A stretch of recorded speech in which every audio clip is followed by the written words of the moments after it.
Hier soir, sur notre antenne, c'était un Philippe Le Breton soulagé d'annoncer enfin sa décision après un bon mois de réflexion. Les propos tenus à l'encontre de la présidente Claude Roiron ont retenu l'attention et pour cause. Je l'ai dit, avaler quelques couleuvres, cela va.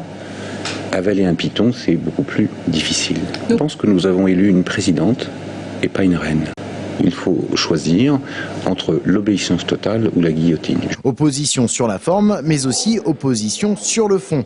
Augmentation d'impôts de 12% dès la première année, hausse des dépenses de personnel du Conseil général avec la création de plus de 70 postes. Voilà quelques raisons qui ont poussé Philippe Le Breton, mais aussi Alain Michel à prendre une telle décision.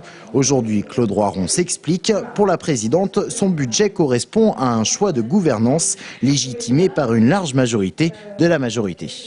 Donc je pense que la question des problèmes individuels, des égos, des consciences individuelles doit être dépassée par l'intérêt général, mais nous nous sommes prononcés à 20 contre 2. En démocratie, il y a une loi qui est une loi qui permet que nous puissions fonctionner et avancer. Lorsque la majorité a décidé, la minorité, qui dans ce cas-là est très réduite et très isolée, doit s'y plier.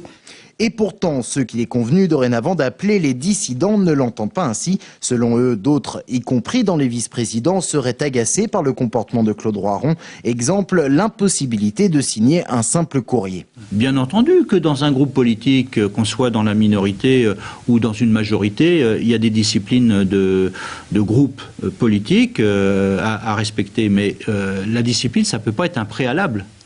La discipline, c'est la conséquence d'un fonctionnement démocratique, collégial, accepté par tous.